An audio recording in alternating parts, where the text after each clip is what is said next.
लेकिन ना हुई हमारी अब दिल्ली की बारी कि चंद्रशेखर भाई ने किसी का इंतजार नहीं किया। चंद्रशेखर भाई ने ये नहीं सोचा मेरा गठबंधन होगा तब मैं घर से निकलूंगा। चंद्रशेखर भाई 6 महीने पहले से निकल गए थे।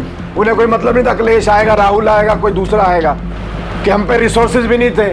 जब चुनाव का दिन आया प्रशासन ने दबिश दी, हिमांशु को आईबी ने उठाया और लोगों को हमारे कमरे खाली कराए गए।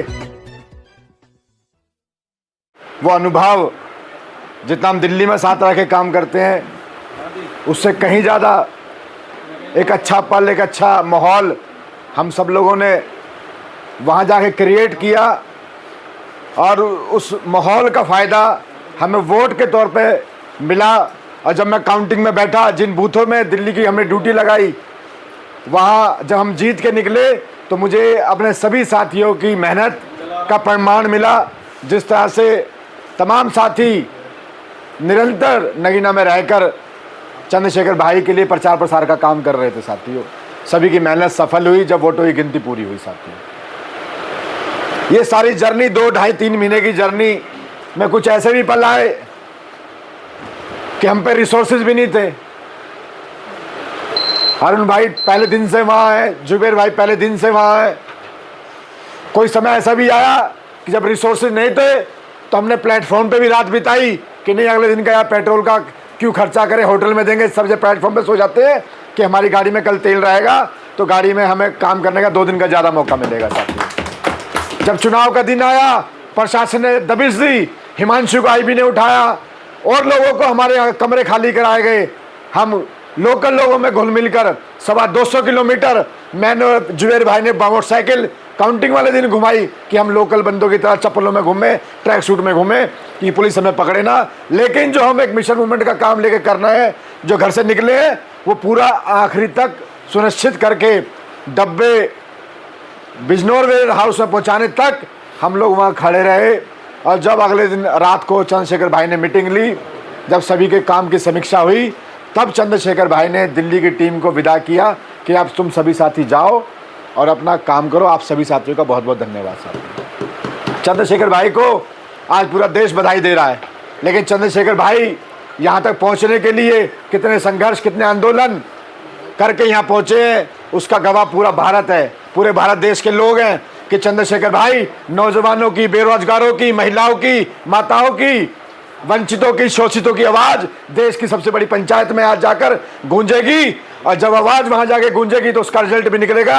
हमारे माताओं बहनों को, हमारे वंचितों को हमें न्याय भी मिलने का काम होगा साथियों। चंद्रशेखर भाई देश में पहले एक ऐसे सांसद हैं जो 0 रिसोर्सेज से और अपना लक्ष्य पूरा उनके सामने था, वो लक्ष्य निर्धारित करने के लिए उस लक्ष्य को जीते रहे 8 साल तक और देश में एक नया मुकाम हासिल किया कि गरीब का बच्चा भी, सफाई कर्मचारी का बच्चा भी वहाँ संसद में पहुँच सकता है। वो चंद्रशेखर भाई ने मेहनत करी साथियों। मैं पुनः अपने सहयोगियों का, अपने साथियों का, हमारी मातृशक्ति का, संदीप भाई, मतलब सिकनाम किसी कह लूँ, सब लोगों ने अपना 100 रुपये की उनकी अगर गुंजाइश थी, उन्होंने 5-5 हज़ार रुपये खर्च करे, पार्टी को भी दिया, वहाँ भी जाके रहे।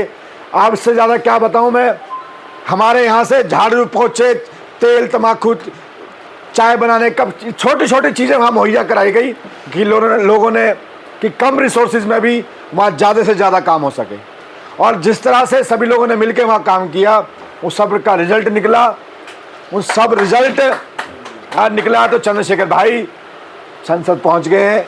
और जिस तरह से हमारा काम हम जब दूसरे राज्य में जाके कर सकते हैं तो हमें अपने घर में भी करना चाहिए साथियों। जिस तरह से एक पुरानी फिल्मों में दिखाया जाता है कि जौहर पहले, सबसे पहले राजा को करना पड़ता है।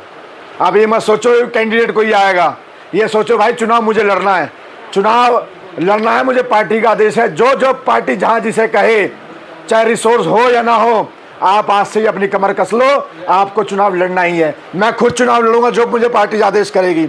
एक कार्यानुशासित कार्यकर्ता के तौर पे मुझे जहां पार्टी कहेगी, चाहे मुझे केजरीवाल के सामने जाके लड़ना पड़े, चाहे मनीष सिसोदिया के सामने जाके लड़ना पड़े, चाहे मेरी जमानत जब्त हो जाए, लेकिन पार्टी का झंडा डंडा लेके मैं, चाहे मुझे अकेले घूमना पड़े, मैं अकेले घूम घूम के पार्टी का प्रचार प्रसार करूंगा। और ये जज्बा मेरी टीम में है, ये जज्बा मेरे लोगों में है कि जब पार्टी किसी को आदेश करेगी तो पार्टी भी का वर्कर बनकर हमारे सारे उम्मीदवार घर घर जाकर बहुजन आइडियोलॉजी को पहुंचाने का काम करेंगे। जैन साहब ने बहुत अच्छी एक रणनीति बनाई हुई है चुनाव को लेकर कि जितना काम सड़क पे होगा उतना काम सोशल मीडिया पे भी होना चाहिए। जैन साहब से अलग से आप लोग मिलकर उस विषय पर चर्चा कर कर, वैसे हम खुद आपके घर में पार्टी जब डिसाइड करेगी किसी किसी को मौका मिलेगा कि आपको चुनाव लड़ना है, हम सब आपके पास आएंगे, उस स्ट्रेटेजी पे काम करेंगे। और ख़ास तौर से जिस बात जो नगीना बिन भाई ने अभी एक नारा दिया है कि नगीना हुई हमारी अब दिल्ली की बारी, और यही हमारी टैगलाइन होगी और इसी से हम लोग हमारे लोगों में मनोबल भरने का काम करेंगे। बहुत अच्छा रोहित भाई तुमने ये नारा दिया है। और आज और अभी से आप सभी साथियों से मैं आग्रह करूंगा कि आज से माननीय चंद्रशेखर साहब को माननीय सांसद जी कहना, आप संबोधित करना चालू करें, उनका नाम लेना बंद करें। जब तक हम सम्मान नहीं देंगे कोई बाहर वाला सम्मान नहीं देगा साथियों। मैं दिल्ली की टीम से आग्रह करूंगा आज से माननीय सांसद जी चंद्रशेखर साहब को कहा जाए, ना कि उनका नाम लेकर उन्हें संबोधित किया जाए। साथियों मैं सभी साथियों का, मीडिया कर्मियों का, भाइयों का भी धन्यवाद करूंगा कि आप समय निकाल के आए, आपने हमारी बात सुनी और चंद्रशेखर भाई का सारा कैंपेन पूरे देश भर में पहुँचाया। कोई बात चूक गया हूँ, कुछ गलती से कुछ निकल गया हो, सभी साथियों से माफ़ी चाहूँगा। आपका भाई हूँ, आपका दोस्त हूँ। हम निरंतर जो हम लोग वहाँ करके आए हैं, अब 5-6 महीने यहाँ रह के करना है। चंद्रशेखर भाई की जीत का जो सबसे बड़ा जो प्लस पॉइंट रहा ना, वो यही रहा कि चंद्रशेखर भाई ने किसी का इंतजार नहीं किया। चंद्रशेखर भाई ने ये नहीं सोचा मेरा गठबंधन होगा तब मैं घर से निकलूँगा। चंद्रशेखर भाई 6 महीने पहले से निकल गए थे। उन्हें कोई मतलब नहीं था अखिलेश आएगा, राहुल आएगा, कोई दूसरा आएगा। अपनी कमर कसो और आज से लगो और चंद्रशेखर भाई को घर घर पहुँचाने का काम, विचारधारा को घर घर पहुँचाने का काम करो। जय भीम, जय संविधान।